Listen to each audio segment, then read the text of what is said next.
Selamat malam semua. Ya, selamat malam untuk Pak Edi dan Saputro. Malam, Terima Chan. kasih Salam sehat sudah semua. hadir. Oke, pertama-tama kita ucapkan puji dan syukur kepada Tuhan Yang Maha Esa. Kita semua bisa berkumpul dengan sehat semua pada malam hari ini. Malam hari ini adalah sesi inspirasi dan mentoring dari bagian dari rangkaian Business Case Competitions yang diselenggarakan oleh Gajah Mada, Cafe Gama, dan didukung eksklusif oleh Pupuk Kaltim. Nah, saya ucapkan kembali selamat kepada 12 besar tim untuk S1 dan S2. Ya, selamat dengan semangat, tetap semangat ya. Kita masih ada perjuangan yang panjang ya. Ya, tentu saja. Nah, sebagai bagian dari rangkaian business competition ini, kita berharap juga kita dapat mempersiapkan future leaders untuk Indonesia. Ya. Dan malam hari ini akan menjadi sesi yang sangat spesial karena malam hari ini kita mengawali sesi mentoring dan inspirasi kelas ini dibawakan langsung oleh Bapak Edi Danu Saputro sebagai program koordinator dari event penyelenggaraan Business Case Competition 2022. Bapak Edi Danu Saputro adalah saat ini juga menjabat sebagai pengurus dari Cafe Gama, wakil ketua bidang kerjasama, dan beliau juga saat ini menjabat sebagai direktur dari presiden direktur dari Mandiri Capital Indonesia. Beliau adalah sosok yang sangat punya pengalaman berkarir di bidang pengelolaan dana dan konsultan keuangan. Ya, dari beberapa diantaranya beliau punya experience di Morgan Stanley, AXA, dan sebagian besar beliau juga punya pengalaman di negara Singapura. Untuk pendidikan, Bapak Edi Danu Saputro menyelesaikan pendidikan sarjana ekonomi di Fakultas Ekonomi Universitas Gadjah Mada di tahun 1988. Beliau juga menempuh Master Business Administration di Duke University. Wah, luar biasa sekali. Duke University adalah salah satu dari Ivy League di USA, Amerika, yang merupakan sejajar dengan Harvard University, Stanford, Yale, dan lain-lainnya. Dan Bapak Edi juga melanjutkan untuk S3 di gelar doktor, khususnya di Strategic Management di University Indonesia. Ya, mari malam hari ini tidak berlama-lama lagi, kita sambut Bapak Edi Danu Saputro. Mari kita sambut dengan meriah. Silakan Pak Edi, waktu dan media kami persilakan. Terima kasih. Makasih ya, Chan. Ini agak susah nih kalau udah dikenalinnya udah berbunga-bunga seperti itu gitu kan, nanti pas materi pembawaannya mengecewakan gimana gitu kan. Ini kan udah setting expectations-nya susah nih gitu ya. Jadi selamat malam teman-teman semua ya. Ini ada siapa aja, Chan? Jadi ada teman-teman PKT atau ini semua hanya peserta kontestan atau bagaimana? Ya, di sini adalah 12 besar tim kategori S1 yang lolos dari prakompetisi, juga 12 besar tim dari S2. Ya, jadi di sini khusus waktunya buat teman-teman, buat adik-adik untuk kita berikan inspirasi dan jangan segan untuk bertanya ya kepada Pak Edi Danu Saputro. Ya, beliau adalah diaspora terbaik yang dimiliki oleh Indonesia. Silakan Pak Edi. Oke, makasih. Jadi ini kurang lebih 24 tim dikali 2, masing-masing tim diwakili 2 orang gitu ya? Maksimum 3 orang, Pak. Maksimum 3 orang, oke. Iya. Oke, terima kasih. Ya mestinya adik-adik ya. Kalau ada yang lebih kakak daripada saya sih something wrong juga sih ya. Jadi saya asumsi aja semua ini adik-adik ya. Bukannya discrimination ya. Oke, saya nanti akan share materi. Sebelum itu, mungkin saya mau pastikan dulu, Chan, waktunya berapa lama? Ya, kita punya waktu 1 jam, paling maksimum di 1,5 jam. Oke, kita usahakan 1 jam lebih sedikit ya. Saya sih jujur saya lebih kepingin pada kalau bisa Q&A-nya ya kita tambah ya, daripada ya kalau saya hanya memaparkan kan satu arah ya. Jadi kalau bisa ya dua arah gitu ya. Jadi nanti silakan kita di akhir tanya jawab. Cuman gini, saya ada saya lebih suka gini, kalau ada yang mau nanya di tengah-tengah nggak apa-apa juga gitu ya. Karena kadang-kadang momentumnya udah hilang kalau nunggu harus sampai di akhir ya. Jadi silakan kalau mau interupsi, mau nanya, raise hand aja ya, supaya nggak ganggu, raise hand aja. Oke. Jadi ini perspektifnya saya diminta mau pemaparan karena kalian kan ikut business case competition. Jadi itu sebuah sebenarnya bisa juga cikal bakal daripada sebuah startup. Jadi saya konteksnya hari ini adalah sharing perspektif sebagai seorang venture capital. Jadi saya dan teman-teman di perusahaan kita adalah modal ventura, bahasa Indonesianya kalau bahasa kerennya bahasa Inggrisnya adalah venture capital, dan kita mengelola dana dan dana tersebut diinvestasikan ke startups. So what we do every day adalah ketemu startups untuk bisa diinvest. Ya. Jadi ya it's a fun job tapi ya berat juga sih, maksudnya enak sih, senang sih ketemu startup hampir tiap hari, dengerin pitch mereka gitu ya. Tapi we have to be selective, kita kan nggak bisa invest ke seluruhnya ya. Jadi ini perspektif kita. Tadi Chandra udah ngenalin saya ya. Mungkin yang saya share yang saya nggak diceritain gitu ya. Bahwa adalah saya tuh 12 tahun kerja di Singapura. Saya udah 12 tahun jadi TKI ya. Mencari devisa lah ya. Dan jujur saya nyaman kerja di Singapura. Kalau the main reason saya pulang ke Singapura sih sebenarnya bukan kerja, kalau boleh jujur ya, yaitu adalah alasan keluarga. Waktu itu ayah saya sakit, didiagnosa kanker, saya pulang karena ibu saya udah nggak ada, jadi saya pulang untuk merawat bapak saya itu 2015. Terus tiba-tiba Mandiri nelpon saya gitu, kan dia bilang, dengar-dengar lagi di Jakarta. Iya, saya lagi ngerawat bapak gitu ya. Oh ya udahlah, nggak usah balik ke Singapura lah. Kebetulan Bank Mandiri mau bikin anak perusahaan venture capital, gabung aja yuk gitu. Kenapa butuh saya tanya gitu. Kan di Mandiri banyak orang pinter gitu. Ya karena di Mandiri semuanya banker, yaitu adalah produknya adalah kredit ya. Sedangkan kalau main di venture capital, produknya bukan kredit, bukan pinjaman, melainkan equity participation. Kita kalau suka dengan sebuah startup, kita beli sahamnya. Kita nggak kasih kredit, ya itu bedanya ya. Jadi akhirnya saya join dan udah 6,5 tahun gitu ya. Actually saya udah habis masa jabatan karena udah 2 periode gitu. Tapi itu ngomongin sekarang. Kalau ngomongin dulu ya saya mirip seperti sebagian dari kalian ya. Saya S1-nya di dalam negeri, saya di mana, di UGM S1, S2 saya dapat beasiswa ke Duke University, dan S3-nya saya di UI.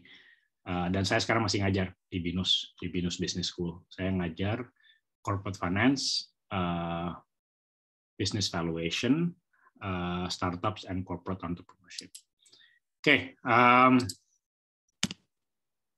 ini this is our portfolio.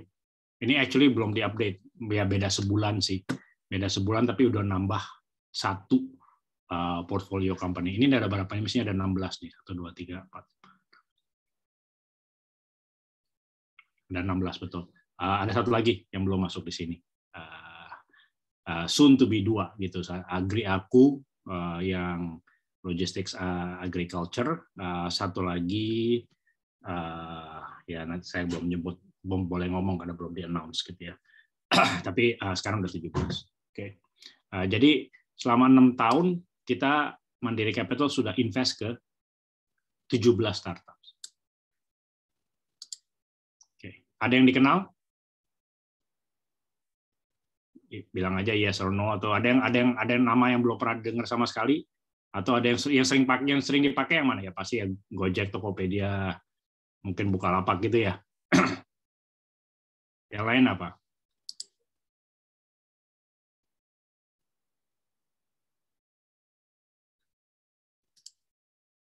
Ya, Coinworks. Oh, ada yang pakai Coinworks mungkin sebagai pendana atau Borrower atau lender?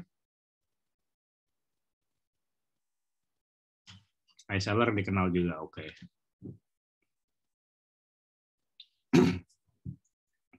Ada yang mau ngebully saya? Ada yang ngebully saya dan teman saya, apaan tuh Pak Edi itu? Itu ngapain tuh invest ke perusahaan itu jelek gitu? Nggak apa-apa juga, saya sih tahan banting gitu ya. Open minded, kalau mau ada yang ngebully saya dan teman-teman di Mandiri Capital, kok invest ke tempat itu Pak Edi jelek tuh, atau kenapa bukan yang ini saingannya misalnya gitu. Silakan juga, nggak apa-apa. Kita kan for the sake of discussion ya. Sebisa mungkin kita interaktif dan sebisa mungkin ya kita banyak diskusinya gitu ya. Tapi kalau lihat ini kembali kepada materi, kita sebagai anak perusahaan bank, ujung-ujungnya investment kita lebih banyak kepada fintech dan fintech related ya. Kenapa? Karena bos-bos saya adalah financial services people gitu. Kalau saya tiba-tiba masuk ke perusahaan yang food technology, mohon maaf ya contohnya gitu ya, atau fashion gitu, bos-bos saya akan nanya manfaatnya untuk kita apa gitu ya. Ya ini kan jadi semua ini harus bisa disambung-sambungin sama business unit atau anak perusahaan di Mandiri Group, itu yang di sebelah kiri ya, di slide di sebelah kiri ya. Jadi itu harus di-connected gitu. Nah, jadi KPI kita tidak hanya financial return tapi juga sinergi ya. Nah, di slide ini dari 17, sekarang sih masih 16 tapi sebenarnya udah 17, ada beberapa yang di kotak. Di kotak biru itu artinya valuation udah lebih dari $1 billion.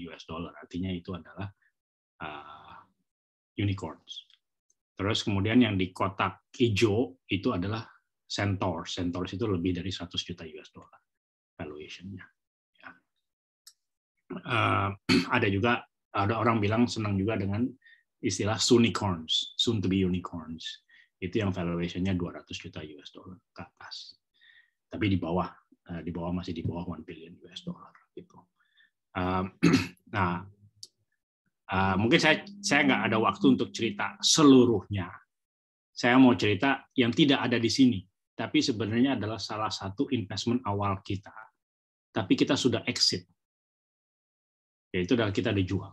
Karena jujur ya, ini kalau kalian ketemu VC, kalian ketemu investor gitu nanti ya, yang mau invest ke startup kalian gitu ya. Saya asumsi aja kalian dari banyak di antara kalian mau bikin startup atau mau kerja di startup gitu kan. The dirty little secret adalah investing is easy. Siapapun yang punya uang bisa invest ke startup. Yang susah apanya?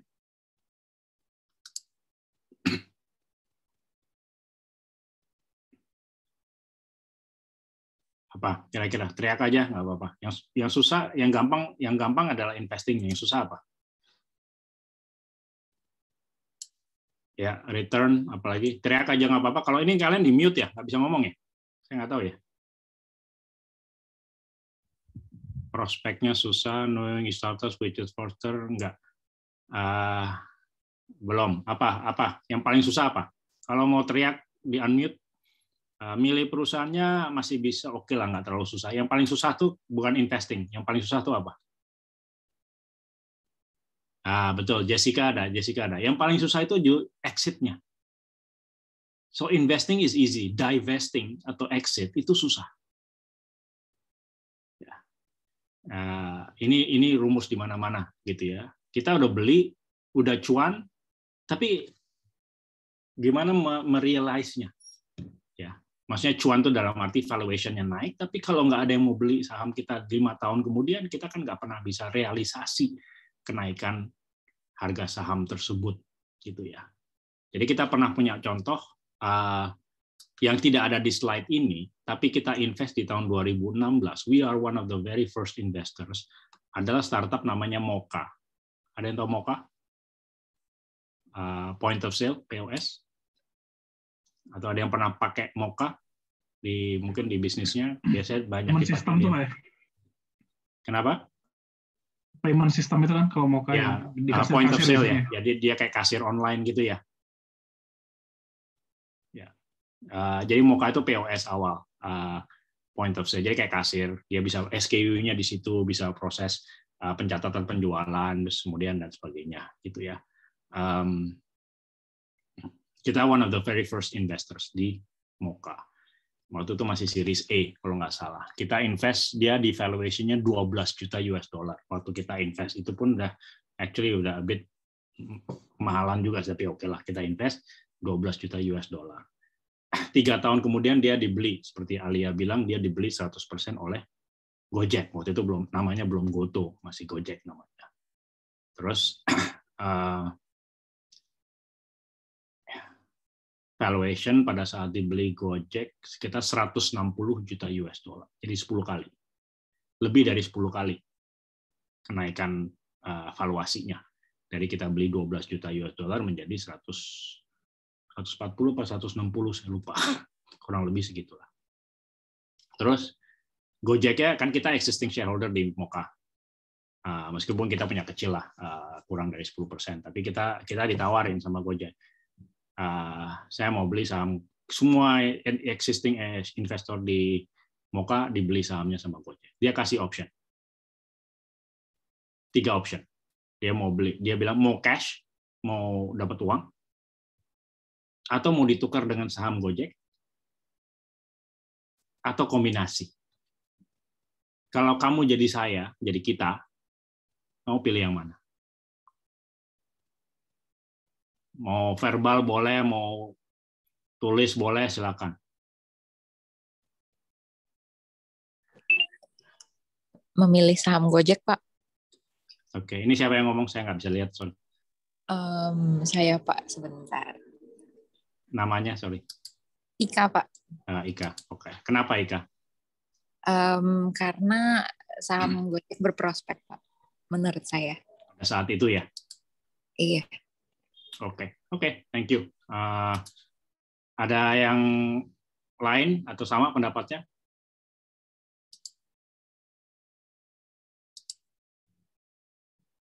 Ada yang cari bilang kombinasi, ada yang bilang both, ada yang bilang cash. Joshua bilang cash ya. Kenapa Joshua? Mungkin bisa diinvest ke perusahaan lain sih kelihatannya, Pak. Oh, mau diputar lagi ya? Iya, Pak. Oh, saya pikir mau beli Ferrari. Nggak Oke, apa-apa Pak. juga sih, gitu kan. Asal saya diajak naik keliling kota, gitu kan. Silahkan aja, gitu. Tapi mau tahu keputusan kita waktu itu, gitu. Kita mempertimbangkan prospek Gojek, prospek segala macam. Jujur, to be honest, kita nggak kepingin jual Moka pada waktu itu.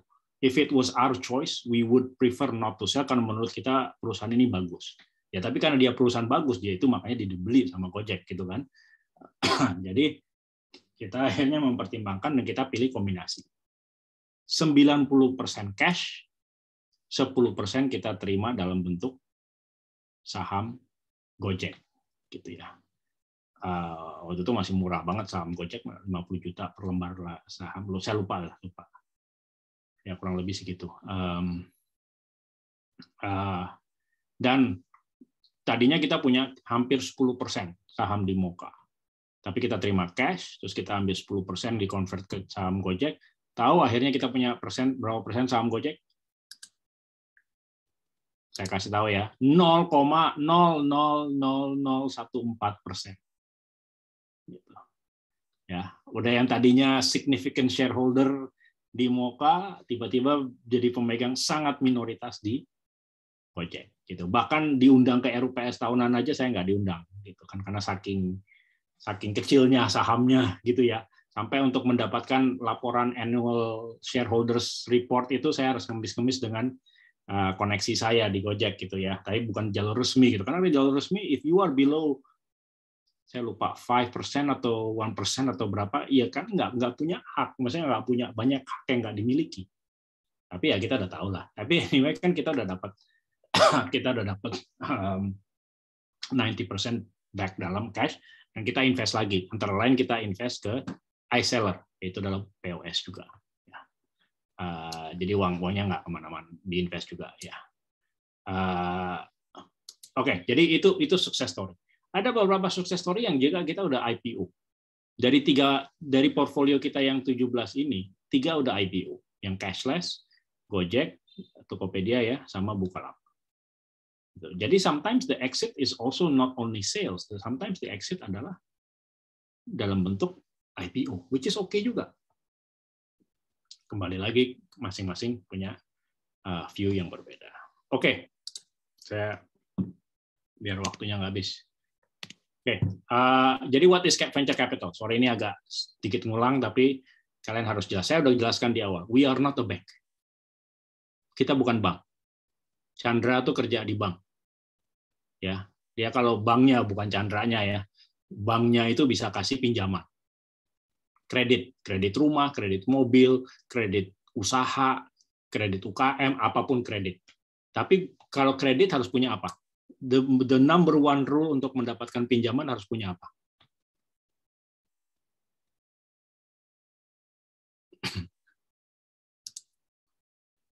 Punya Aset, Pak. agunan. Kenapa? Aset, Pak. Aset ya dalam bentuk apa? Ya harus punya jaminan kan? Harus ada jaminannya gitu ya. Nah, kalau pinjaman motor, agunannya apa? Ya motor itu sendiri kan. Kalau pinjam KPR rumah, agunannya apa? Ya rumah itu sendiri kan. Kalau nggak bisa nyicil terus ya disita kan rumah atau mobil atau motornya gitu kan. Nah, masalahnya kalau kita mau kasih pinjaman ke startup, 99% of startup tidak punya agunan. Mereka punya aset apa? Nggak punya mereka. Gojek pun, Traveloka pun nggak punya aset. Gedung nggak punya, masih sewa. Mesin nggak ada, properti nggak punya. Gitu kan. Malah, jadi akhirnya at the end of the day, mereka nggak bisa qualify untuk, dan terutama juga karena mereka belum profitable, mayoritas startups tidak bisa ambil pinjaman dari bank. Jadi yang mereka bisa lakukan adalah apa? Mereka jual sahamnya. Kalau kalian punya startup 100%, kamu sama founders kamu punya 100%, punya modal, perlu modal gitu, ya kamu lepas 10%-nya kepada investor seperti kita. Kalian terdilusi jadi 90%. Perlu uang lagi, ya kalian jual sahamnya kepada investor lain. Kalian terdilusi jadi 60%. Dan seterusnya dan seterusnya. Nadim, Kevin, semua yang dulu mendirikan Gojek di awalnya mereka punya 100% saham Gojek. Setiap kali mereka fundraising, mereka terdilusi. Tapi kan uangnya masuk ke perusahaan. Itu yang dipakai untuk ekspansi. Jadi kalian sebagai startup, ya kalian harus berani menjual saham kalian kepada orang luar. Tapi uang itu tersebut tidak masuk ke kantong pribadinya Kevin, Nadim, dan segala macam. Atau dalam kasusnya Tokped tidak masuk ke kantong pribadinya William atau Leon gitu kan. Tapi itu masuk ke perusahaan dalam bentuk rights issue, penerbitan saham baru gitu kan. Itu yang dipakai untuk ekspansi, untuk operasional gitu kan. Nah, jadi itu akhirnya gitu. Kalian harus menjual saham ya sertifikat ini ya untuk mendapatkan modal kerja. Ya. So, ya you start with 100%, you have to be willing to be minority, pada akhirnya minority shareholder. Tapi itu kan dapat uang, perusahaan dapat uang terus untuk investasi. Oke, ini beberapa contoh, saya nggak akan go deep. Ini beberapa contoh startup VC yang dari Indonesia, ada yang lokal, family back, ada yang asing, ada yang komersial, yang kiri bawah, dan ada yang dimiliki oleh koperasi, entah itu BUMN atau non-BUMN. Jadi kalian kalau punya startup nanti, kalian harus tahu, kalian mau mendekati siapa, gitu ya. Ada yang asing, ada yang lokal, ada yang BUMN, ada yang konglomerat, dan sebagainya. Ya. Ini pada saatnya kalian harus tahu peta startup. Oke. Visi itu pun beda-beda. Ada yang traditional VC, ada yang corporate VC. Kalau saya dan Mandiri Capital itu terutama adalah corporate VC. Kita dimiliki oleh grup. Ya. Kalau traditional VC, ya itu dimiliki oleh founder VC tersebut, ya partner VC tersebut. Tujuannya beda. Kalau misalnya traditional VC lebih kepada return, kalau pada corporate VC yang seperti saya cerita adalah mencari inovasi untuk grup. Ya. Jadi kalian harus tahu kalau ngobrol sama VC yang tipe seperti apa. Ini pendetailan aja, ya. Saya nggak akan bahas detail-detail ya. Cuman kalau buat kita bukannya nggak mau mencapai return, tapi saya kalau ketemu bos-bos saya ya selalu ditanya gitu, inovasi apa, inovasi apa yang bisa dibawa ke Bank Mandiri. Gitu. Kalau saya bisa bawa return, ya oke. Tapi kan Bank Mandiri sangat profitable. Tahun lalu aja 28 triliun gitu kan. Saya kalau mau kasih profit puluhan atau ratusan miliar ya peanuts lah dibandingkan profitnya Bank Mandiri gitu kan. Jadi saya kalau ditanya bos-bos gitu ya, pada bos saya bisa bawa startup ini nih, dia bisa punya inovasi teknologi yang bagus yang bisa membantu bisnis perbankan dan sebagainya. Oke, nah itu baru di take seriously gitu ya. Ini tadi saya udah cerita sedikit tentang exit. Investing is easy, exit is difficult. Exit itu idealnya di kisaran 5-8 tahun. Ya. Kenapa nggak bisa terlalu lama? Ya, uang investor kan harus dibalikin. Oke, ini kriteria yang kita lihat. Ya. 4 kriteria ini yang kita lihat. Founder team, business model, market, sama traction. Traction ini revenue lah ya, top line-nya ya. Mana yang paling penting menurut kalian? Kalau harus pilih salah satu aja, mana yang paling penting?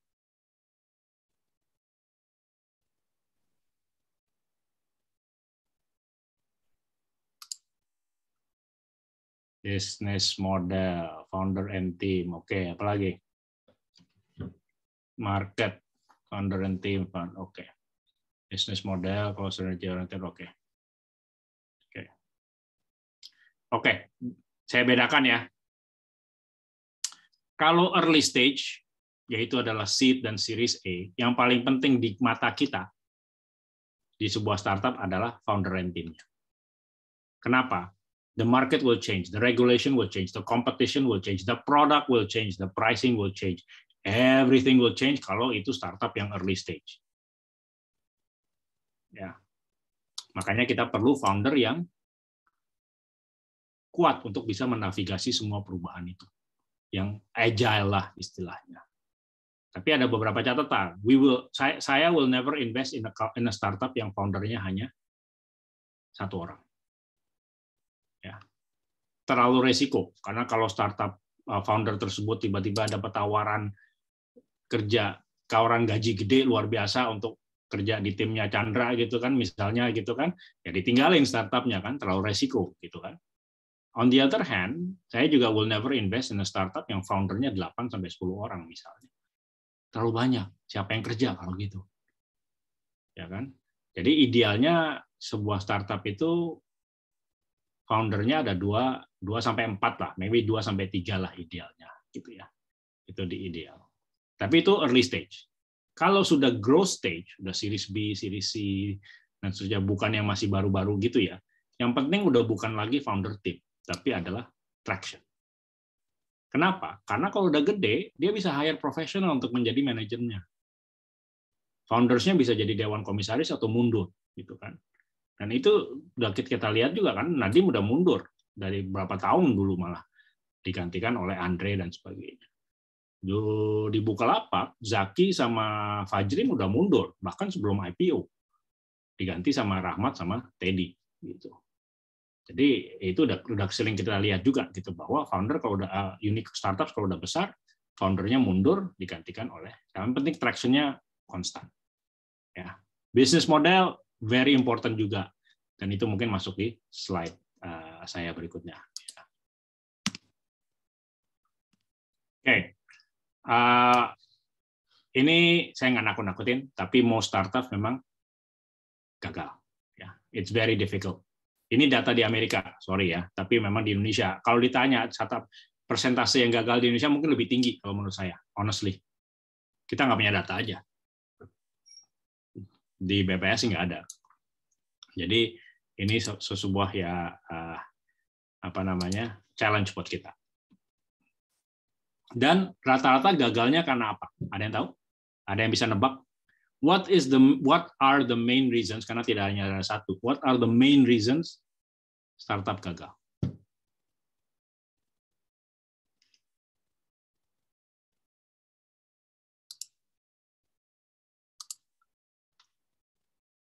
Poor strategy, timnya karena produknya tidak dibutuhkan, konsistensi, ya all of the above lah. No financing betul, loss of monetization, business model, semuanya betul, semuanya betul. Ada satu yang mungkin tidak dijawab ya. Apa kira-kira? Tidak memberikan solusi, betul. Semuanya betul. Ini semua jawaban betul. Ada satu yang nggak disinggung, yaitu adalah founders-nya berantem. Tidak harmonis gitu ya. Ya. Salah beda arah, ada yang beda strategi, ini dan segala macam. Udah sering lihat saya. Udah sering lihat. Founders-nya 3 orang, 4 orang berantem di antara mereka dan sebagainya, akhirnya tutup startup-nya. Gitu ya. Ini pendetailannya. Ini secara statistik ya. Marketnya not needed, run out of cash, not the right team, get outcome, kalah bersaing, sama pricing atau cost.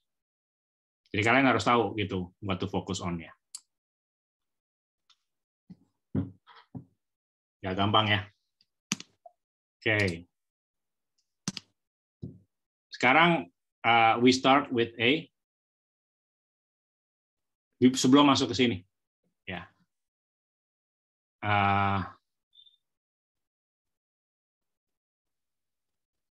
What is a startup? Sorry, ini kan kita agak ada lingkungan, ada unsur akademisnya juga ya, karena kalian kan students ya, S1 maupun S2 ya. What is a startup? In your own words, berdasarkan definisi kalian sendiri, startup itu apa? Di chat aja. Nanti saya lihat ya. Saya sambil ditulis saja. What menurut definisi kalian in your own words, bisa satu kata, satu kalimat, satu paragraf, terserah. Ini kalian bisa ambil. Sambil saya quick bathroom break ya, Chan ya. Jadi tolong diterusin arah pada jawab aja.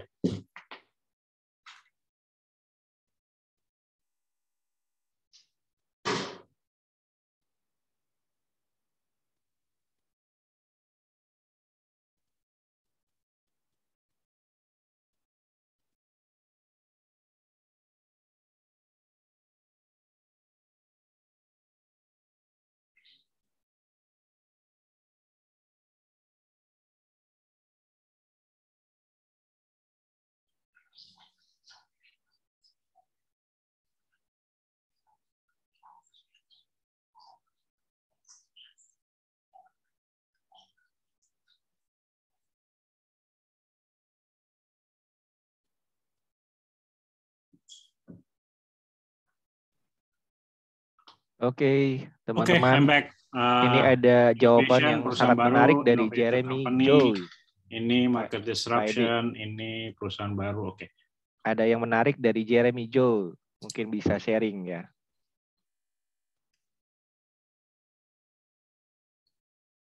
Market disruption. Oke. Oke. Jadi kalau kita buka kamus, ya, buka kamus, bahasa Indonesia adalah perusahaan rintisan, yaitu adalah perusahaan yang baru berdiri. Dengan segala rasa hormat kepada tukang bakso, karena saya lagi ngidam pengen makan bakso. Kalau ada gerobak bakso yang baru buka 2 minggu yang lalu, apakah itu startup?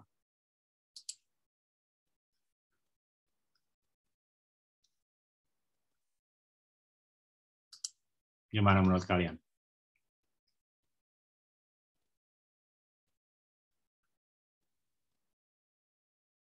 Ada yang bilang bukan, ada yang bilang kenapa bukan?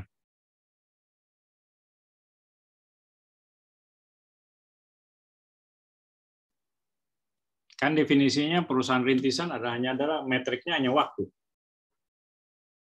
Belum berupa bisnis. Oke, kalau misalnya ada dia inkorporasi, dia buka CV.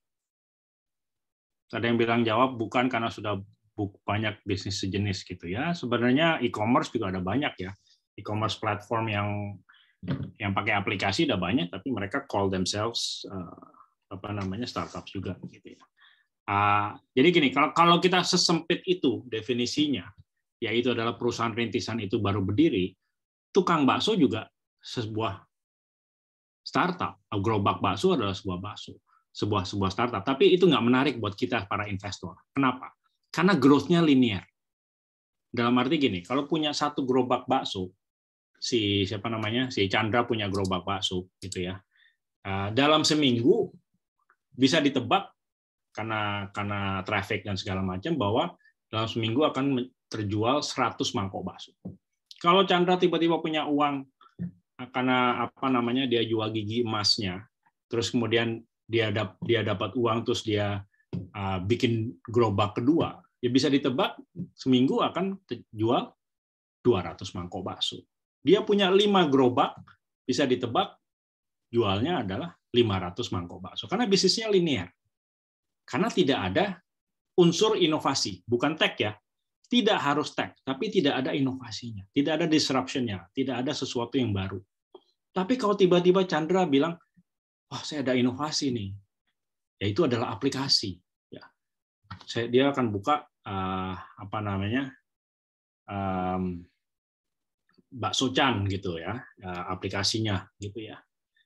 Terus bisa pesan online melalui aplikasi, bisa deliver, bisa pick up, bisa customize ordernya, bisa payment melalui aplikasi. Tiba-tiba bisnisnya tidak lagi menjadi linear. Yang tadinya 100 mangkok per minggu bisa jadi 300 mangkok per minggu, gitu kan? Dan ya bukan masalah aplikasinya, tapi inovasinya itu yang kita sebagai investor nih. Karena yang kita mencari adalah bukan bisnis yang linear yang bisa ketebak, tapi bisnis yang exponential growth ini seperti yang sudah ditulis sama Niana, ya. Jadi itu yang kita cari. Dan seringkali inovasi atau disruption itu berbentuk teknologi atau aplikasi, tapi tidak selalu seluruhnya seperti itu ya. Oke. Nah ini, jadi first find the problem. Problem sama opportunity menurut saya dua sisi dari keping yang sama. And then you find the solution, ada unsur teknologinya, terus bisa grow. Ya, hacker, hipster, hustler, kalian tahu lah. Ini fungsi-fungsi di dalam sebuah startup. Ada yang programming, hacker, ada yang hipster yang ngerjain UI UX-nya, dan ada hustler yang cari bisnis. Gitu ya. Oke, nah ini saya mau spend a little bit time di sini. Ya, bisnis model. Tadi saya udah bilang salah satu kunci keberhasilan startup adalah bisnis model. Selain founder team, ada bisnis model, terus kemudian ada traction, teknologi dan sebagainya. What is a business model? Business model secara sederhana adalah cara sebuah startup mendapatkan revenue dan profitnya. Profitnya oke lah menyusul, karena banyak juga yang belum profit. Tapi cara mendapatkan revenue-nya, dan itu banyak. Business model itu ternyata banyak. Contohnya di kiri atas itu ada e-commerce, mempertemukan buyer and seller sebagai marketplace. Kalau di Indonesia ya mungkin ya itu Bukalapak, Tokopedia, beli belanja udah nggak ada ya, sorry, Zalora, JD, Shopee dan sebagainya gitu ya. Itu mempertemukan buyer and seller terus ambil komisi. Di atas tengah itu on demand. Kalau diperlukan baru dipesan. Ya itu bisa Airbnb, bisa GoCar, GoRide, GrabCar, ini dan sebagainya gitu ya. Kanan atas subscription base. Yang paling terkenal subscription base adalah Netflix. Chandra bayar berapa untuk Netflix sebulan? Paket udah. Berapa kira-kira? Yang paket headpad 100.000 doang. Oh, itu artinya cari gratisan dia. Itu dia punya passwordnya orang nih Chandra nih. Itu ada yang tuh Iqbal bilang 47.000. Si Maya bilang 153.000, udah beda banget gitu kan. Ini ada yang bilang gratisan ya nggak apa-apa, silahkan aja, saya nggak akan laporin gitu kan. Tuh ada yang bayar 25.000 gitu kan, mungkin patungan kali, saya nggak tahu gitu kan. Jadi saya sih ambil yang family package, saya bayar 170.000 kurang lebih gitu, saya 180.000 atau berapa saya lupa gitu ya sebulan. Mau nonton satu movie atau TV show, mau nonton 1.000, bayarnya kan sama. Jadi ini subscription model. Banyak startup yang menggunakan subscription model, terutama yang B2B, seperti accounting software, ya kayak jurnal gitu ya, dan sebagainya. Itu banyak yang menggunakan subscription model. Kenapa? Karena kalau subscription-nya dibikin affordable, tidak terlalu mahal, biasanya orang nggak keberatan untuk terus bayar meskipun nggak dipakai. Jadi churn-nya, tingkat pembatalannya itu rendah. Jadi subscription model is a good model untuk kalau mengandalkan volume. Ya. But you have to have volume. Yang paling terkenal subscription model yang offline, bukan online, apa? Yang saya tiap awal tahun selalu bayar tapi nggak pernah dipakai, terus kemudian tapi tetap diperpanjang terus gitu. Ya betul, ini dari jawabannya benar. Gym itu udah paling benar ya. Setiap kita selalu memperpanjang, nggak pernah pakai, tetap aja kita banyak, karena kita kan guilty feeling gitu kan kalau nggak punya gym membership tuh kayaknya kayak nggak memperhatikan kesehatan gitu kan. Jadi kayaknya terus always positive thinking, mulai minggu depan, mulai bulan depan I will start going to the gym. Nggak pernah kejadian, tapi tetap aja subscription-nya dibayar terus gitu kan. Jadi if you make it affordable, orang akan terus bayar meskipun nggak pernah dipakai. Ya. Jadi itu salah satu bisnis model yang oke kalau kalian mau pakai. Terus di tengah sebelah kiri, freemium model. Freemium itu artinya free di awal, tapi kalau mau lebih harus bayar. Ya, itu ada beberapa contoh. Dropbox. Dropbox itu gratis untuk berapa ya? Saya lupa ya. 25 GB ya, atau 2,5 GB ya. Saya lupa ya. Dropbox itu gratis untuk sekian capacity, habis itu harus bayar. Spotify banyak lagu-lagu yang gratis, tapi lagu-lagu yang keren-keren biasanya kita harus jadi member, jadi harus premium account. Gitu. Yang paling terkenal, freemium model yang paling terkenal apa saat ini? Canva, ya saya jarang pakai Canva sih, anak buah saya yang pakai Canva sih, sama anak saya sering pakai Canva. Apalagi yang paling terkenal sekarang, freemium model. YouTube, ya Zoom. Nah ini benar, Stephanie benar. Zoom is the most famous and widely used freemium model. Zoom itu gratis untuk berapa? Saya lupa.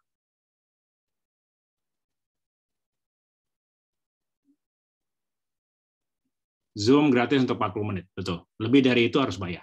That is a freemium model. Free di awal, premium. Oke, Disney Hotstar ya banyak lah. Yang kayak gini-gini. Saya nggak tahu tuh Disney Hotstar masih gratis atau enggak ya. Saya tuh nggak pernah nonton tuh yang gitu-gitu tuh ya.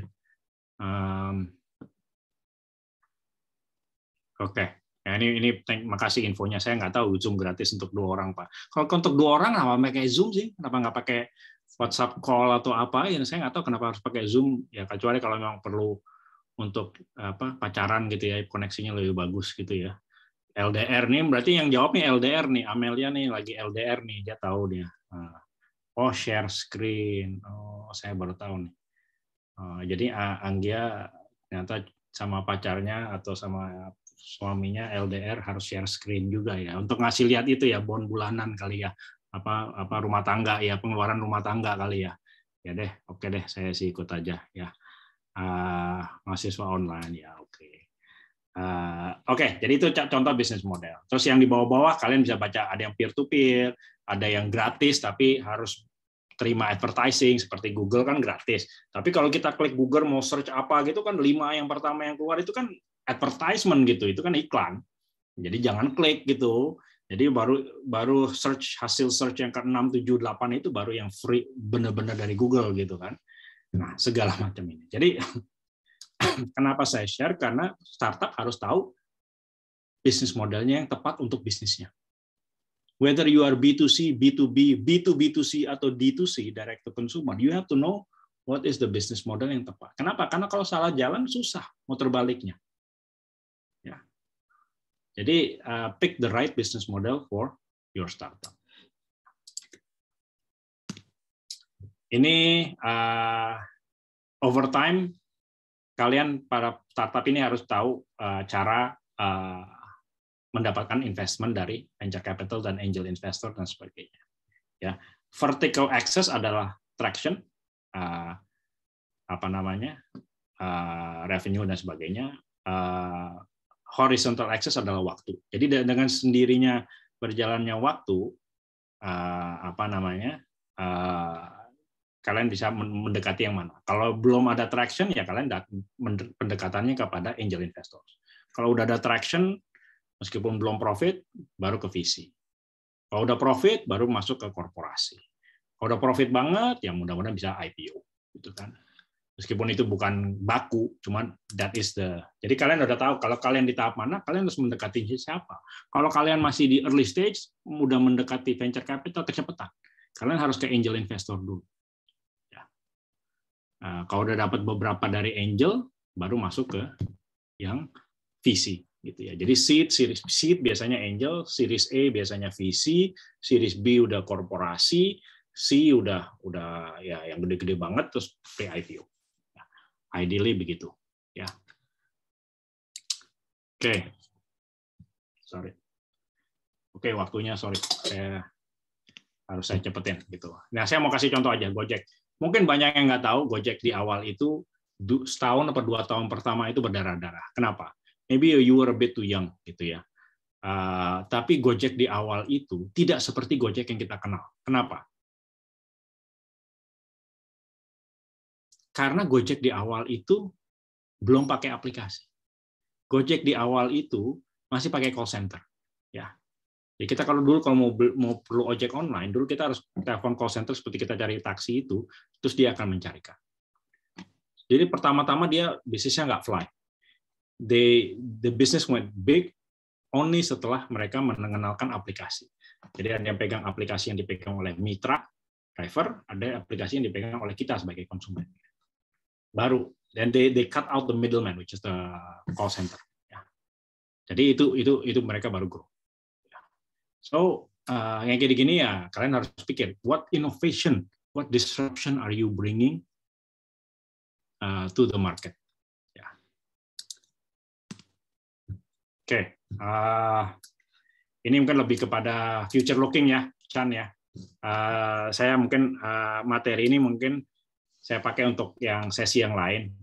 Tapi kalau kalian interested in Web3, yaitu adalah blockchain-based business, ya saya akan singgung secara cepat aja. Cuma mungkin we're running out of time juga, gitu ya. Web3 adalah decentralized, everything is on the cloud, everything is more connected dan sebagainya, gitu ya. Ini yang kita sebut sebagai Web3. Unfortunately, jadi Web3 itu udah dengan AI driven apa dan segala macam. Cuma unfortunately memang use case-nya masih lebih banyak kepada crypto dan NFTs gitu.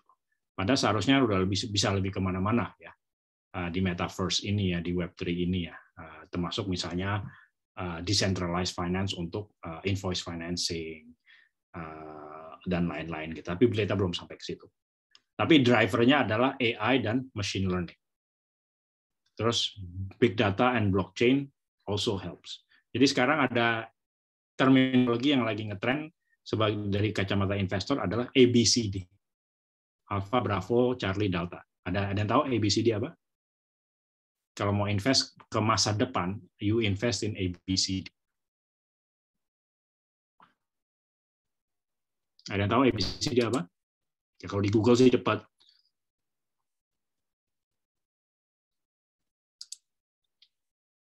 Oke, jadi if you want to invest in the future, you invest in ABCD.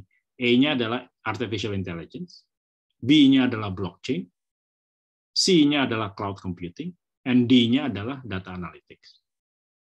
These are the building blocks of Web3 dan the future web. Ya. Jadi if you want to be long term thinking, unfortunately di Indonesia belum terlalu banyak startup yang bermain di sini. Kenapa? Bandwidth-nya besar dan mainannya korporasi. Ya, agak susah. Orang Indonesia juga anak-anak muda susah loh. Dia mau bikin startup tentang blockchain atau data analytics ya, kalian mungkin pengalamannya belum masuk ke situ. Ya. Ini ada beberapa contoh-contoh. Mungkin lebih kepada ya hanya toko kripto yang di Indonesia sih, tapi yang di lain di luar negeri. Saya nggak akan bahas detail. You read it for yourself.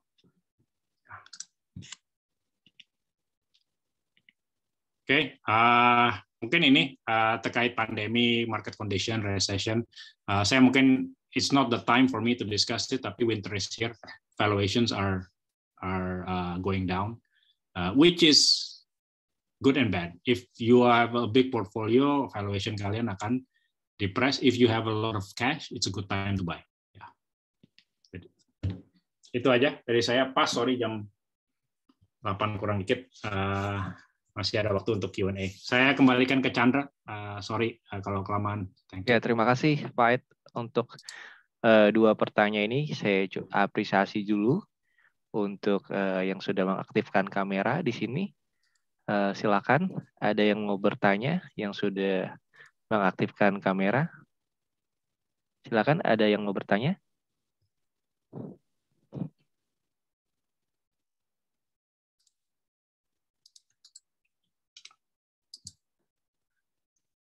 Mungkin dari Ripka Ankasima ada pertanyaan? Dari Ripka, silakan. Sampai sejauh ini belum ada Pak pertanyaannya. Oh, belum ada. Nah, ini mungkin dari Jeremy Joy. Ya, silakan. Tanah Putra. Ada yang raise hand juga sih, kan? Oh, ini. Yang raise hand si Alia Oh, sama oke, silakan Iqbal. Alia. Boleh diaktifkan mic-nya. Baik, Alia sama selamat Iqbal. malam. Selamat malam Pak Edi dan Mas Chandra juga kawan-kawan ya. Mau bertanya tentang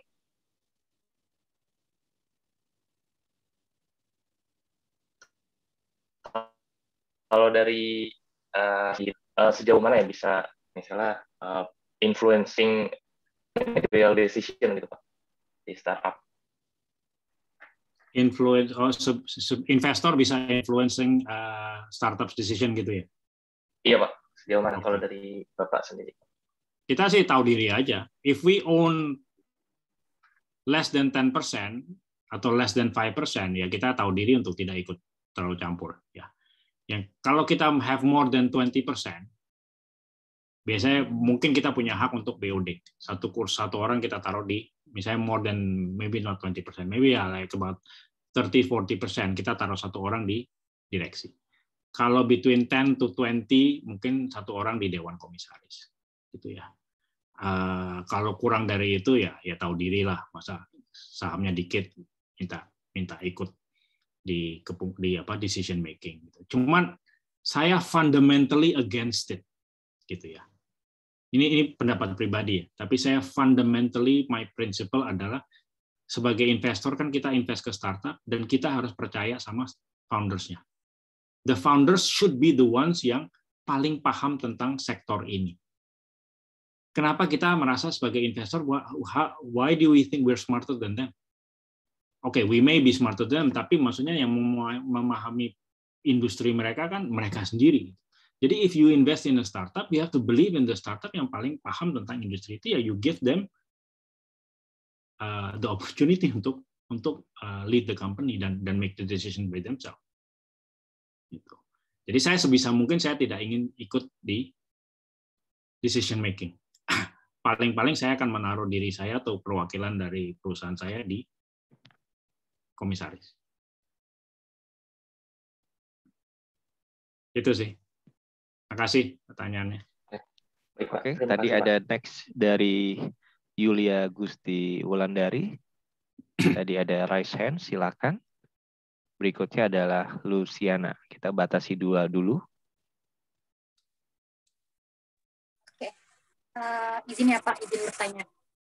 Kemarin itu kebetulan di salah satu platform sosial media itu sempat kayak booming fenomena yang founder startup banyak mem-PHK gitu kan. Nah, itu kan salah satunya misalkan kayak mereka tuh kehilangan investor dan lain sebagainya gitu, dan juga ditambah lagi dengan adanya isu pandemi di mana banyak banget startup yang dia sudah tidak berprospek atau seperti apa gitu. Dan menanggapi fenomena tersebut, apakah itu salah bisnis modelnya gitu atau seperti apa ya Pak, dan apa yang harus kita lakukan sebagai seorang investor ataupun seorang founder startup untuk menghadapi fenomena tersebut gitu, yang kayak fenomena bakar uang, tapi setelahnya kita karena kehabisan investor atau kehabisan dana makanya kita nggak bisa grow lagi gitu bisnisnya, seperti itu Pak. Terima kasih. Oke, saya langsung jawab ya. Jadi yang banyak melakukan bakar uang itu adalah bisnis yang B2C, business to consumer. Ya. Kenapa? Karena kan kalau kalian bisnis produk kalian, aplikasi kalian ingin dipakai oleh end user, ya kalian mau tidak mau harus melakukan bakar uang kalau dikenal dan dipakai. Ya. Jadi bakar uang itu menurut saya sebagai kacamata investor, bakar uang itu menurut saya lazim, lumrah dilakukan di bisnis B2C, ya, business to consumer. Tapi ya itu, menurut saya seharusnya terjadinya mungkin di 3 atau 5 tahun pertama. Kalau kalian udah tahun ke-6, 7, 8 masih bakar uang, menurut saya there's something wrong. Ya kan? Bakar uang itu kan supaya bisnis kalian dikenal, dipakai, dicoba gitu kan. Tapi kalau udah sekian lama masih bakar uang, ya something wrong. Udah nggak bisa terus-menerus. Ya. Kalau untuk B2B, business to business, menurut saya oke lah bakar uang, tapi ya nggak masif, nggak gede gitu ya. Kenapa? Karena stickiness-nya seharusnya UKM atau korporasi itu lebih stickiness daripada end user yang consumer individual. Jadi saya kembali lagi case by case, bisnisnya apakah B2C, apakah B2B, dan tahapan mereka di mana. Di bawah 5 tahun atau di atas 5 tahun misalnya. Jadi ada beberapa hal yang saya bolehkan, beberapa yang saya tidak setujui kalau untuk bakar uang terus. Ujung-ujungnya harus path to profitability. Sekarang the buzzword adalah investors akan mementingkan path to profitability, tidak lagi hanya top line. Ya. Kalau dulu investor hanya lihat top line, growth-nya, sekarang udah enggak. Sekarang kita harus lihat path to profitability. Oke, thank you ya pertanyaannya. Mungkin ya apa nih, Iqbal sama Luciana next ya. Iya, Iqbal next dulu ya, silakan. Terima Mas kasih Pak Iqbal. Chandra. Ya, terima kasih Pak Chandra. Pak Edi, izin nanya Pak. Mungkin kan kalau misalnya si Mandiri Capital ini kan bagian dari BMRI Group yang merupakan BUMN Pak ya.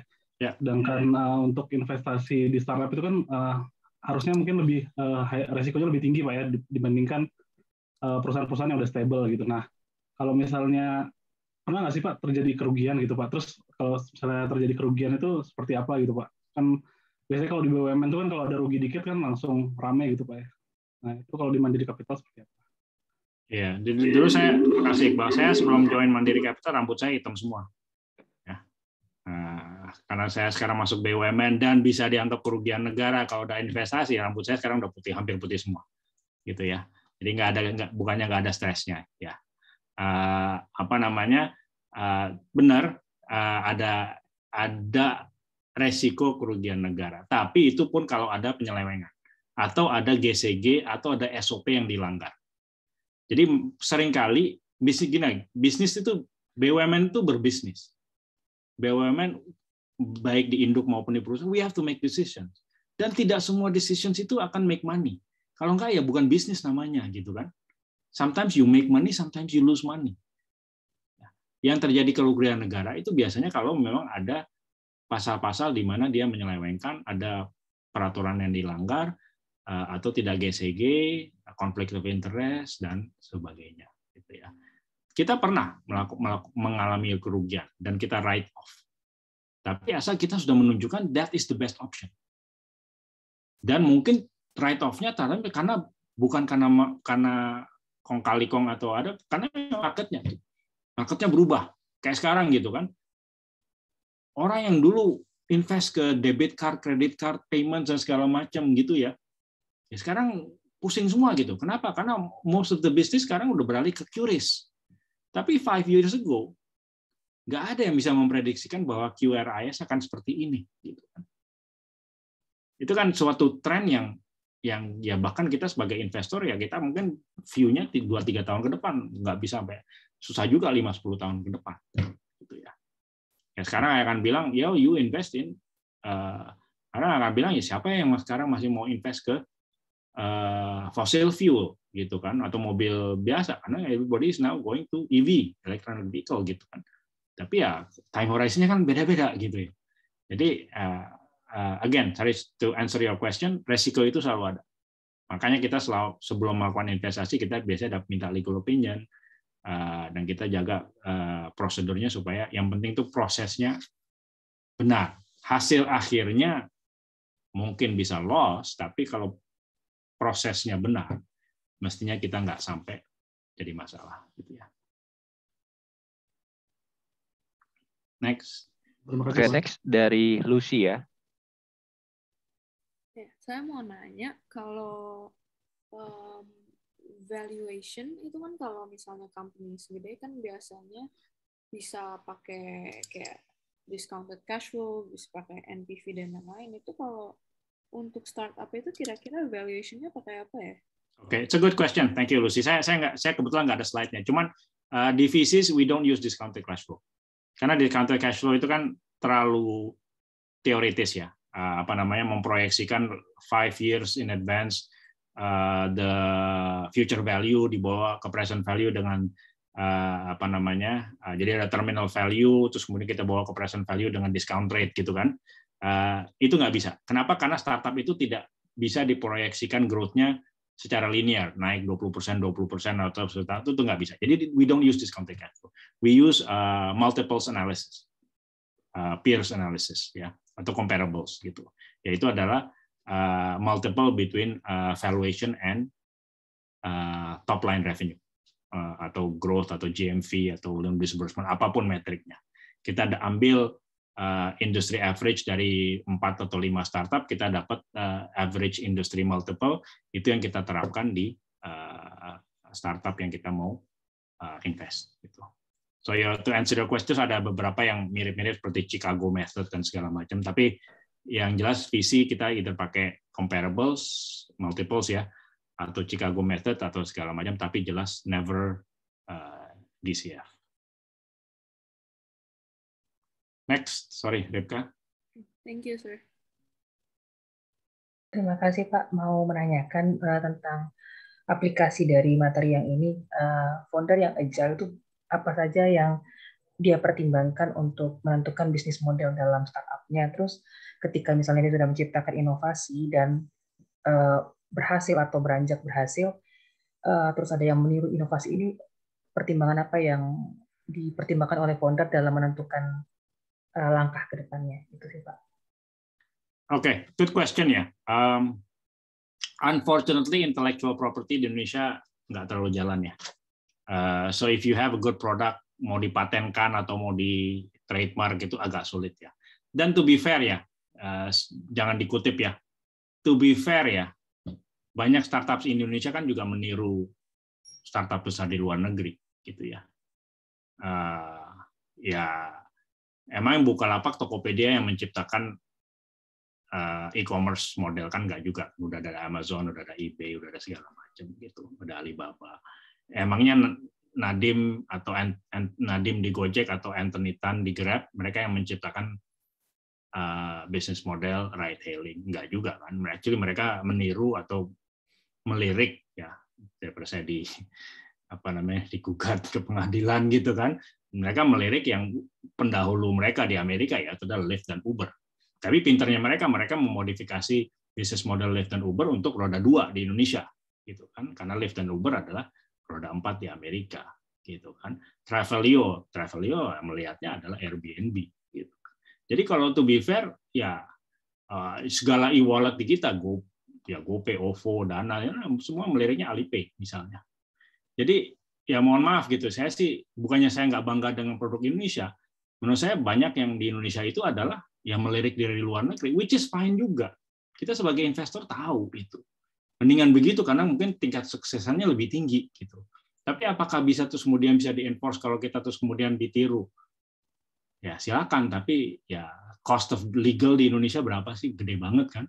Dan bertahun-tahun mungkin baru bisa dapat return-nya. Gitu, itu kan dari kata dapat juga gitu ya. Jadi ya I think the best way adalah just to beat your competition sampai kalian you too big to fail gitu. Sorry, this is answer. Okay. Thank you. Tadi ada siapa ya? Nyana. Ya, silakan Yana Vandano. Ya, terima kasih atas kesempatannya Pak Chandra dan Pak Edi. Jadi saya ingin bertanya, saya tertarik dengan perkataan dari Pak Edi bahwa fase bakar uang tuh sebaiknya dibatasi kan maksimal 3-5 tahun pertama. Nah, menurut observasi saya itu peta kompetisi dalam industri itu kan akan selalu berubah dan akan muncul new entrants baru dengan strategi bakar uang pula yang akan berpotensi mengalahkan incumbent gitu loh. Jadi lalu bagaimana sih cara agar startup-startup yang sudah besar ini agar bisa bertahan dari kompetitor baru dengan strategi bakar uang juga. Jadi akhirnya seperti yang kalau lihat kasus di Tokopedia, Gojek, Grab dan sebagainya itu kan akhirnya mereka itu berkompetisinya tidak sehat gitu loh Pak, kalau menurut saya. Jadi selalu bakar uang terus akhirnya nggak tahu kapan untuk profit. Habis gitu kan kalau nggak salah dengar itu pas IPO Gojek itu kan dikatakan bahwa payback periodnya 20 tahun gitu Pak. Jadi akhirnya bingung gitu. kapan sih startup itu bisa sukses di akhirnya? Oke. Exit strateginya bagaimana? Ya, makasih. Oke, thank you Yana. Jadi gini, saya dirty little secret tapi jangan dikutip ya. Ini menurut saya, ini analisa saya. Tapi bakar uang itu tujuan utamanya apa menurut kamu? Kalau menurut saya sih sustainability sih Pak. Jadi yang penting menawarkan sesuatu yang valuable bagi konsumen terus berinovasi seperti itu sih. Oke, saya disagree. Untuk bakar uang sih. Oke, saya disagree. Banyak orang yang mengatakan bahwa bakar uang itu untuk mendapatkan customers dan users. Saya disagree. Saya menurut saya the main justification untuk melakukan ini Iko bilang awareness enggak. Menurut saya the main justification untuk melakukan bakar uang adalah membunuh pesaingnya. Di Indonesia itu berapa banyak e-commerce? Ya. Saya mungkin 10 jari di tangan saya nggak cukup nih ya. Ada Tokped, Bukalapak, Shopee, JD, Lazada, Blibli gitu ya, dan segala macam gitu. Apakah semuanya akan survive? Enggak. Mana yang akan paling survive? Ya mungkin yang user experience-nya paling bagus dan yang kantongnya paling dalam juga. Jadi mereka melakukan promo ini segala macam adalah dengan harap pesaingnya tutup. Oke, nggak semuanya gitu. Jadi maksudnya dari 8-10 itu akan tersisa mungkin 3. Dan ini akan bertahan. Dan kalau dari sisa 3, lama-lama mereka akan naikin harganya sehingga profitable. Ya, but you have to kill your customers first. Di Indonesia ada kejadian. Kalau masih yang ingat, mungkin kalian masih pada muda, 2015, 2014, 2015, 2016. Itu ride hailing di Indonesia itu ada 3. Ada Grab, Gojek, dan terakhir ada siapa? Uber. Ya. Uber tapi nggak bisa bersaing dengan bakar uangnya Gojek dan Grab. Mereka lempar handuk. Tapi memang itu yang strategi yang diinginkan oleh Grab dan Gojek. Ya, mereka promo-promo terus supaya customer-nya tutup. Gitu. E-wallet ada berapa? Gitu. GoPay sama OVO mungkin yang paling banyak promo. Gitu. Link aja udah keteteran mau ngikutin promo. Dana udah setengah mati, gitu kan? Jadi buat saya membolehkan bakar uang kalau itu membawa kepada you are becoming the last man standing. Atau the last, kalau di Indonesia mungkin bukan last man ya, tapi the last 3 standing misalnya gitu. Tapi you have to do it gitu. Ini teori saya. Ya. Sorry, I hope that helps answer ya, Yana. Thank you. Oke, Jeremy, silakan.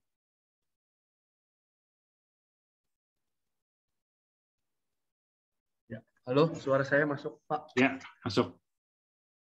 Di sini saya punya 2 pertanyaan sih, Pak. Yang pertama, bagaimana sebuah open source business model itu bisa mendapatkan sebuah keuntungan? Dan yang kedua ini cukup menarik, Pak, tentang tadi kan sempat mention pedagang bakso. Jadi ini kepikiran aja. Jadi apa sih yang menjadikan Kopi Kenangan itu dianggap sebagai startup di Indonesia? 2 itu aja sih, Pak. Oke, yang pertama saya nggak begitu menguasai open source, cuma saya ngerti lah ya tipe-tipe apa Red Hat dan segala macam gitu ya. I think you have to monetize from the bukan dari open source-nya, dari add-on-nya. Ya. You build an ecosystem and you make money from the add-ons. Ya, sama seperti misalnya kalau kita ke kedai kopi atau ke restoran gitu. Most of the time margin di makanannya itu kalau kita ke restoran, margin di makanannya nggak terlalu gede. Yang mereka make money dari mana? Dari minumannya, gitu kan? Karena orang kan kalau makan aus, jadi mereka actually markup-nya di minumannya. Sama kayak kita kalau ke kedai kopi, kita biasanya yang di markup gede itu justru snack-nya, gitu kan?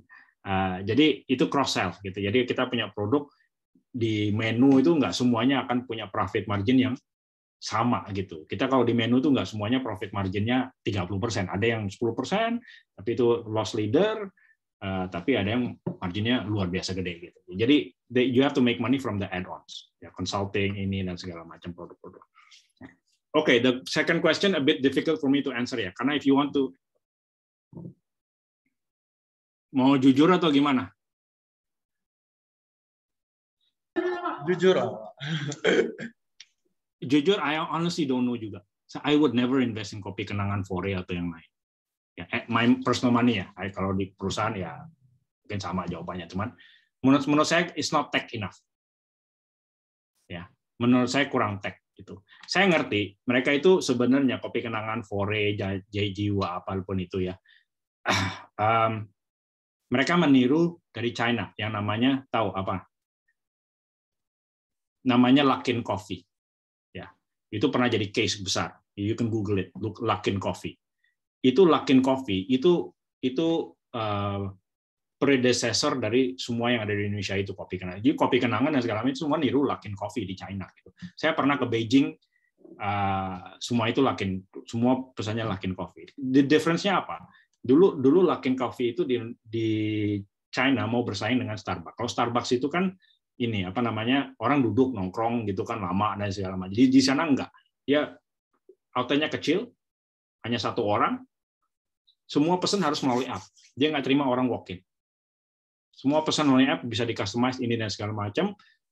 Orang nggak bisa duduk karena dia emang nggak sewa tempat kan. Jadi orang harus pesan lebih cepat dulu, dia akan bikinin, dia taruh di counter, orang ngambil sendiri. Payment-nya udah di app. Jadi nggak ada kasir juga. Nggak bisa terima uang. Itu Luckin Coffee. Dulu saya mau beli Luckin Coffee nggak bisa. Saya datang ke counter mau beli Luckin Coffee, saya nggak bisa karena saya nggak punya app-nya. Dia bilang we only accept payments and orders and payments melalui Luckin Coffee. Ya. Tapi karena itu jadinya dia marginnya gede karena dia kan sewa tempatnya hanya kecil. Ya. Dia terus kemudian nggak ada bayar sewa tempat besar, dia nggak ada apa namanya staff, karyawan, sederhana sekali. Ya, dan menunya kecil, jadi dia udah pre-package, udah prepare semua. Jadi itu Luckin Coffee. Dan Luckin Coffee was very successful sampai ada fraud. Tapi ada different issue. Tapi itu yang ditiru. Jadi tech-nya tuh sebenarnya hanya itu. Jadi order sistemnya ini dan sebagainya. Tapi still, jadi saya ngerti ada unsur innovation-nya, yes. Ada unsur tech-nya, yes. But does it merit the valuation of a unicorn? Menurut saya enggak. Karena at the end of the day you're selling coffee, gitu kan. Jadi saya jujur sebagai investor I would not invest. Ya. Teman-teman saya invest, which is fine, gitu. Kita kan boleh debat sehat, gitu ya. I just don't understand why, gitu ya. Jadi menurut saya ada faktor di inflate juga sih, gitu supaya. Dan akhirnya mereka mencari ini apa namanya growth, buka ekspansi tempat baru. Tapi eventually that will die down also. Tapi itu pendapat saya. Sorry. Jangan dikutip ya. Thank you. Oke, thank you Pak Edi. Sepertinya malam semakin seru ya teman-teman di sini. Mungkin karena mempertimbangkan waktu, mungkin kita boleh wrapping ya Pak Edi. Kira-kira apa sih sebenarnya yang harus dibutuhkan yang menjadi modal utama sebuah capital kalau teman-teman di sini ingin menjadi to be the next startup founder ya mungkin. Ada semangat dari teman-teman di sini. Gimana sih sebenarnya nih ada yang punya bisnis, ada yang punya ide, mungkin ada yang punya kemampuan untuk menjadi programming mungkin. Kira-kira apa sih yang membuat key success faktornya nih teman-teman di kompetisi ini bisa dimotivasi to be the next startup entrepreneur? Ya silakan Pak Edi. Ya saya cepat aja. Satu, you have to be full time. Saya will never invest in a founder yang masih part time gitu ya. You have to be full time. Yang kedua mau denger ya. Saya ngerti you may be more understanding of the sector than me dan other investors gitu. Cuma kalau nggak mau dengerin keras kepala saya susah. Ya. Jadi you have to be ini gitu ya. Dan yang ketiga ya mungkin harus berani hidup susah ya di startup di awal-awal gitu ya. Jangan terima gaji dulu gitu ya. Karyawannya digaji terus. Kalau uang seret karyawannya tetap digaji, kalian enggak founders gitu kan. Tapi kan kalian punya saham. Itu the upside is bigger than everybody else gitu ya. Nah, ya, little things kayak gitu kita sebagai investor kita akan sangat perhatikan. Ya, jangan jor-joran punya kantor yang mewah dan apa, punya company car, Alphard gitu udah nggak masuk akal lah gitu ya. Jadi karena at the end of the day yang dibakar uangnya yang jadi operate itu uang kita, uang investor. Nah, kalian belum profit kan. Jadi kita sangat mengawasi uang kita dipakai seperti apa. Jadi it's not about the programming, it's not about the marketing. Kadang-kadang financial discipline itu penting. Ya, jadi path to profitability itu penting. Thank you, Jan. Oke, thank you Pak Edi. Karena Pak Edi juga selaku program koordinator nih, Pak Edi izin untuk menyampaikan besok akan masuk ke Business Cash Challenge pertama ya dari 12 tim besar di kategori S1 dan kategori S2. Akan dipilih the best 3 besar masuk ke S1 dan S2 dan tentu saja kami sudah menginformasikan ada apresiasi berupa total pricing senilai 113 juta juga di final akan ada the best speaker kita apresiasi senilai 4 juta rupiah. Nah ini Pak Edi ada satu kata-kata mungkin motivasi semangat mereka akan menerima soalnya besok hari ya. Silakan Pak Edi. Ya, kata-kata semangat ya semangat gitu kan. Apalagi gitu ya. Cuman ya ini bagi yang jualan gitu. At the end of the day passion dan communication skills. Mohon maaf ya kalau saya belak-belakan aja ya. Kalau quantitative skills saya nggak ragu. Kalian semua orang pinter-pinter ya. Kadang-kadang yang membedakan satu dengan yang lainnya adalah communication skills. Jadi tolong pitch-nya nanti dilatih dulu ya. Jadi berjualan itu penting. Kadang-kadang produknya jelek tapi yang pintar jualan ya beli juga gitu kan. Ya, tapi produknya bagus tapi nggak bisa jualan ya nggak dibeli gitu kan. Ya kadang-kadang ya itu penting. Jadi tolong dilatih. Dan itu menurut saya bisa dilatih. Ya. Terima kasih. Oke, terima kasih Pak Edi. Oke, kita sudah sampai di penghujung acara sesi mentoring kelas inspirasi dan mentoring dari Business Case Competitions yang pertama. Terima kasih buat Pak Edi Danusa Putro selaku program koordinator dan terima kasih buat para peserta, teman-teman, adik-adik di sini. Ya. Nah, foto dulu, Chan. Oh ya, dari IO boleh ya? Tolong difoto. Teman-teman IO. Oke. Tolong dikasih aba-aba boleh? Biar diaktifkan kamera dan senyum yang terbaik.